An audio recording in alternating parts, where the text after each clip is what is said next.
ठाकरे समूह के नेता आदित्य ठाकरे सोमवार को पुणे में मीडिया से बातचीत करते हुए महाविकास आघाड़ी के सीएम पद के चेहरे पर टिप्पणी की। आगामी विधानसभा चुनाव के लिए अभी तक महागठबंधन ने भी चेहरे की घोषणा नहीं की है।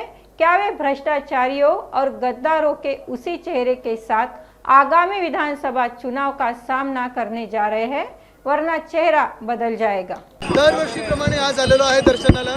मागत काहीच नाही, मी जेव्हा मंदिरात जातो तेव्हा असं दर्शन येतो। आपल्याला जे पाहिजे असतं ते देवाला माहिती असतं। मी मनापासून नमस्कार करतो, बस तेवढंच। आणि ते जे वरळीमध्ये सुद्धा आज राज ठाकरे आहेत ते मेळावा घेणार आहेत। वरळीमध्ये मनसे विरुद्ध चांगलं आहे, सगळीकडे उद्या मला काय आहे की निवडणूक आल्यानंतर सगळ्यांनी निवडणूक लढायलाच पाहिजे।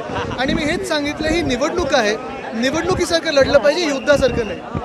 राहुल गांधी यांच्या विरोधात संजय गायकवाड यांनी एक आक्षेपार्ह विधान केलेलं आहे। त्यांची जीप त्यांनी अनेक अशी विधानं केलेली आहेत, पण या राज्यामध्ये गृहमंत्री नेमलेलेच नाहीत असं वाटायला लागलेलं आहे। आपण पाहतोय बदलापूरमध्ये ज्या महिला पत्रकारांनी प्रश्न विचारला वामन म्हात्रेला आणि वामन म्हात्रेने त्यांना विचारलं तुझ्यावर रेप झाले का, त्यांच्यावर अजून वामन म्हात्रेंना अटक झाली नाही, पण त्या पत्रकारावर FIR झालेली आहे। अनेक अशी घटना झालेल्या आहेत, पण गृहमंत्री नाहीच आहेत महाराष्ट्राला। गृहमंत्री आज पुण्यामध्ये आहेत आणि गेल्या 3 दिवसांमध्ये खरोखर आहेत का, त्यांच्याकडे खातं आहे का? पुण्यामध्ये 3 दिवसात 3 फायरिंगच्या घटना वेगवेगळ्या ठिकाणी घडलेल्या आहेत। कायदा सुव्यवस्थेचा प्रश्न निर्माण झाला। कायदा सुव्यवस्था महाराष्ट्रात आपण पाहिलं असेल, जणू काही गृहमंत्री नाहीच आहे महाराष्ट्राला, असं सरकार चाललेलं आहे। मला वाटतं आपल्याला सर्वांना माहिती आहे, उद्धव साहेबांनी 2-2.5 वर्षात जे केलेलं काम आहे ते लोकांसमोर आहे।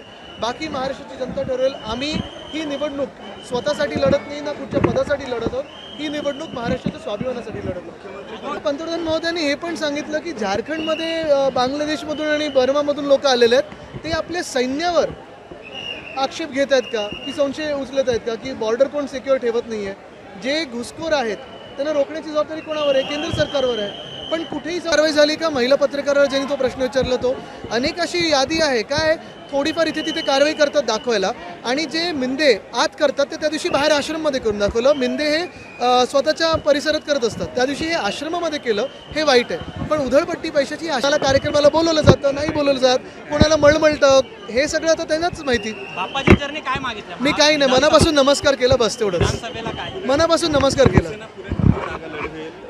शिवसेना उद्धव बाळासाहेब ठाकरे महाराष्ट्रात महाविकास आघाडीसोबत जास्तीत जास्त जागा जिंकेल।